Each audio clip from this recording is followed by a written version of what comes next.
Own Sairam. என் அன்பு செல்லமே, என் அழகான தங்கமே, வா, வந்து இந்த சாயின் பக்கத்தில் வந்து அமர்ந்து நான் சொல்லும் இந்த விஷயத்தை கேள். அப்பொழுதுதான் உன்னுடைய வாழ்க்கையில் என்ன விஷயம் நடக்கப் போகிறது, ஏது விஷயம் நடக்கப் போகிறது என்பது உனக்கு புரியும். யாரோ என்னமோ சொல்கிறார்கள் உன்னுடைய வாழ்க்கையில், அதையே நினைத்து கண் கலங்கி கொண்டு இருக்கிறாய். ஒவ்வொரு நிலையிலும் மாற்றம் வரும் என்று சொன்னால் அது உன்னுடைய மனதில் ஏறுகிறதா என்று கேட்டால் இல்லை.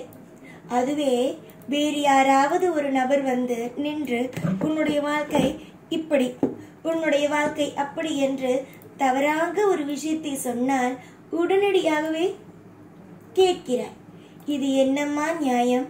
உனக்கு நான் ஏதாவது தவறான விஷயத்தை சொல்ல போகிறேனா? தவறான விஷயத்தை செய்யத்தான் போகிறேனா? எனக்கு என்னுடைய பிள்ளைகள் அழகாக வாழ வேண்டும், அருமையான ஒரு குடும்பத்தில் அருமையாகவே இருக்க வேண்டும் என்பதுதான் என் ஆசையே.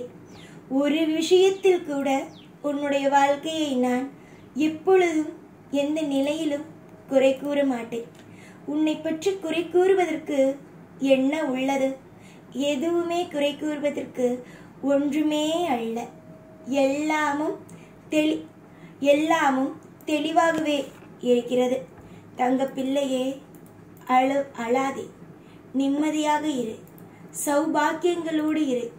எத்தனை விஷயங்கள் உன்னை தாண்டி வந்தாலும், உன்னுடைய வாழ்க்கையை அழிக்க வேண்டும் என்று நினைத்தாலும், நீ எடுக்கும் ஒரே ஒரு முடிவு என்னவாக இருக்க வேண்டும் என்றால், எல்லா விஷயத்தையும் கடந்து போவோம் என்பதை மட்டுமே தான் இருக்க வேண்டுமே தவிர மற்ற எந்த விஷயத்தையும் போட்டு குழப்பிக்கொள்ளவே கூடாது. எவன் ஒருவன் அதிகமாக ஒவ்வொரு விஷயத்தையும் போட்டு குழப்பிக்கொள்கிறானோ அவன் வாழ்வில் வெற்றி அடைவானா என்று கேட்டால் கட்டாயமாக அடித்து சொல்வேன், எவன் ஒருவன் குழப்புகிறானோ அவன் வெற்றி அடைய மாட்டான் என்பதையே சொல்வேன். அந்த நிலைமைக்கு நீ வந்து விடாதே. வாழ்க்கையில் எல்லா நிமிஷமும் வெற்றியை தர நான் இருக்கிறேன். உனக்கு சுபத்துவமான விஷயங்களை அள்ளி கொடுக்க நான் இருக்கிறேன். எத்தனையோ விஷயங்கள் உன்னுடைய வாழ்க்கையில் நீ செய்வதற்காக யோசித்து வைத்திருந்தாய். அந்த அத்தனை விஷயங்களையும் யோசிப்பதற்காக நான் நேரமெல்லாம் கொடுத்தேன். நீயும் உன்னால் முடிந்த அனைத்தையும் யோசித்தாய். இதற்கு பிறகும் வாழ்க்கையை நினைத்து நீ கவலைப்படலாமா? உனக்காக நான் யோசிக்க நேரம் கொடுத்தேன், நல்ல விஷயங்களை செய்து கொடுத்தேன், வாழ்க்கையில் நிம்மதி என்ற ஒன்றை கொடுத்தேன். இப்படி இருக்கும் பொழுது ஏதாவது ஒரு நேரத்தில் கவலைப்படலாமா? கவலைப்பட்டால் என்னுடைய பிள்ளையா? போதும். கவலைப்பட்டது, கண்ணீரை சிந்தியது, வாழ்க்கையில் மன உளைச்சலில் இருந்தது அனைத்துமே போதும். எப்படி நலமோடும் வளமோடும் வாழலாம் என்பதையே பற்றி யோசியுங்கள். எப்படி குடும்பத்தை முன்னேற்றலாம் என்பதை பற்றி யோசியுங்கள். சாய் எப்படி உனக்கு நல்லதை செய்து கொடுப்பார் என்பதை யோசியுங்கள். உங்களுடைய கடமையை செய்யுங்கள். அதை விட்டுவிட்டு செய்வாரா மாட்டாரா என்று குழப்பத்தில் இருந்தீர்கள் என்றால் உங்களால் எதையுமே எப்பொழுதுமே தீர்க்கமாகவே முடிவெடுக்க முடியாது. புரிந்ததா நான் சொல்லும் விஷயம் என்ன என்பது? நீ என்றோ நீயாக இரு. நான் செய்ய வேண்டிய இடத்தில் இருக்கிறேன். நிச்சயமாக ஒவ்வொரு விஷயத்தையும் செய்வேன். ஒரு விஷயத்தில் கூட உன்னை நான் சோர்ந்து போகவோ இல்லை உன்னுடைய வாழ்க்கையை வீணாக்கவோ நான் விடமாட்டேன்.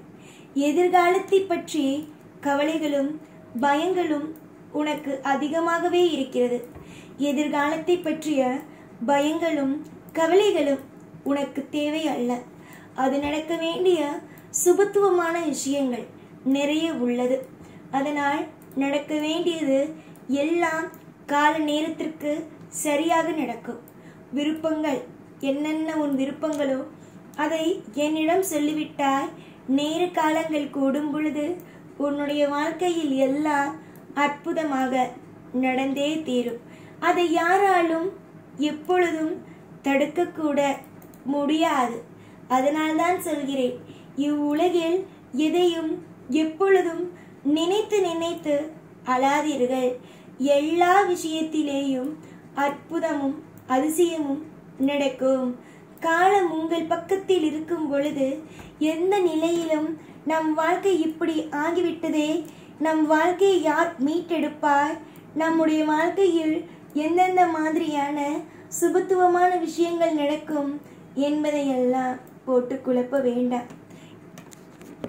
வாழ்க்கையில் நிறைய சுபத்துவமான விஷயங்கள் வரிசை கட்டி நான் வைத்திருக்கிறேன்.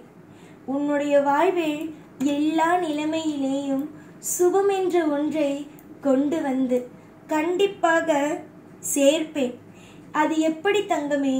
ஒரு பிள்ளைக்கு ஒரு விஷயம் அதிகமாக பிடித்திருக்கிறது, அதை கொடுக்காமல் அந்த பிள்ளையிடமிருந்து எப்படி நான் அந்த விஷயத்தை பறிப்பேன்? அதற்கு ஒரு நல்ல தகப்பனுக்கு மனம் வந்து அந்த விஷயத்தை செய்யாமல் இருக்க விடுமா? குற்ற உணர்ச்சிகள் எனக்கும் வந்துவிடாதா? எல்லாம் மாறும், எல்லாம் அற்புதமும் அதிசயமாகவே நடக்கும். தேட தேட ஒவ்வொரு விஷயத்தையும் தேடுகிறாய், எனக்கு இது நடக்க வேண்டும், அது நடக்க வேண்டும் என்று. நீ என்ன தேடினாலும், நீ என்ன விஷயத்தை ஓடி ஓடி ஓடி ஓடி உன்னுடைய வாழ்க்கையில் நீ பெற்றாலும் எல்லாம் நல்லதுக்காகவே. எதுவுமே வாழ்க்கையில் கஷ்டப்படுவதற்காக அமைவதல்ல, எல்லாமுமே சந்தோஷமாக அமைவதற்குத்தான். கண்டிப்பாக உன்னுடைய வாழ்க்கையில் கண்டிப்பாக நீ என்ன வேண்டுமானாலும் நினைத்துக்கொள், கண்டிப்பாக சந்தோஷம் கிடைக்கும். புரிந்ததா? சந்தோஷங்கள் எப்படி இருந்தாலும் வரும். அதற்கு எந்த விதமான மாற்றமும் எந்த விதமான விஷயமும் இல்லை. நமக்கு இது நடக்காதோ அது நடக்காதோ அந்த எண்ணங்களையே விட்டுவிடலாம். நல்ல எண்ணங்களை மட்டுமே உங்களுடைய வாழ்க்கையில் வைத்து கொள்ளலாம். தூங்குங்கள், நேரத்திற்கு எழுந்து வேலையை செய்யுங்கள், நேரத்திற்கு எழுந்து சாப்பிடுங்கள். எப்பொழுதும் வேலை வேலை வேலை என்று உங்களை நீங்களே மறந்து விடாதீர்கள். அதே மாதிரி கவலை கவலை என்ற ஒரு விஷயத்திற்குள்ளேயே மாட்டிக்கொண்டு கவலைக்குள்ளேயே மூழ்கி விடாதீர்கள். அனைத்திலும் நான் இருப்பேன், எல்லா நாளும் எப்பொழுதும் உன் கூட இருப்பேன். ஓம் சாய்ராம்.